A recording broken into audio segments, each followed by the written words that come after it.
जय हिंद फ्रेंड्स। आज बात करते हैं एक ऐसे मुद्दे की जो लाखों सीएपीएफ जवानों और उनके परिवारों के भविष्य से जुड़ा है। ओल्ड पेंशन स्कीम यानी ओपीएस, जिसे साल 2004 के बाद बंद कर दिया गया था। अब सवाल उठता है, सीएपीएफ जवानों को ओपीएस क्यों नहीं मिलती है? क्या उन्हें इसका हक नहीं है और क्या इस पर कोई हल निकल सकता है? आइए जानते हैं पूरी सच्चाई बिना किसी पक्षपात के। ओपीएस क्या थी और इसे क्यों हटाया गया? ओपीएस यानी ओल्ड पेंशन स्कीम वो व्यवस्था थी जिसमें रिटायरमेंट के बाद सरकार आजीवन गारंटीड पेंशन देती है, आमतौर पर अंतिम वेतन का 50%। लेकिन 2004 से केंद्र सरकार ने न्यू पेंशन स्कीम एनपीएस लागू कर दी, जिसे ओपीएस को खत्म कर दिया गया। सभी नए कर्मचारियों को एनपीएस में डाल दिया गया। सरकार का तर्क था कि ओपीएस का बोझ बहुत बढ़ रहा है और यह लंबे समय में आर्थिक रूप से टिकाऊ नहीं थी। यही नीति सभी विभागों के साथ साथ सीएपीएफ पर भी लागू कर दी गई। सीएपीएफ जवानों की मांग क्या है? सीएपीएफ जवानों की मांग साफ है, हमें भी ओपीएस मिलनी चाहिए, चाहे वो जवान रिटायरमेंट हो चुके हैं, चाहे वो सेवानिवृत्त जवान हो या करंट में सेवा कर रहे हो।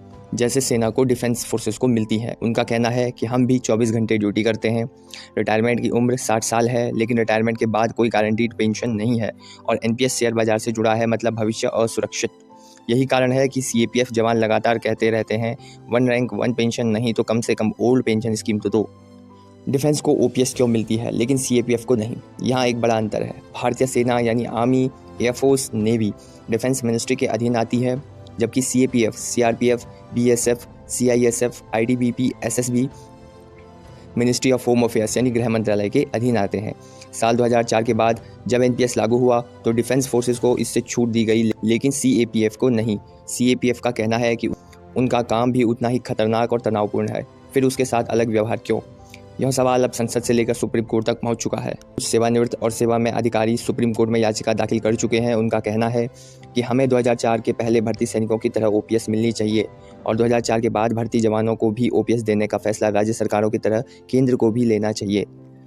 आपको जानकर हैरानी होगी कि कई राज्य जैसे राजस्थान, छत्तीसगढ़, पंजाब ने अपने कर्मचारियों के लिए फिर से ओपीएस लागू कर दी है।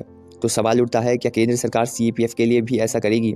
अब सरकार का इस पर क्या कहना है? देखिए, एनपीएस एक टिकाऊ, पारदर्शी और योगदान आधारित स्कीम है। यह आर्थिक रूप से ज़्यादा व्यवस्थित है, इससे सरकारी पेंशन का बोझ नहीं बढ़ेगा।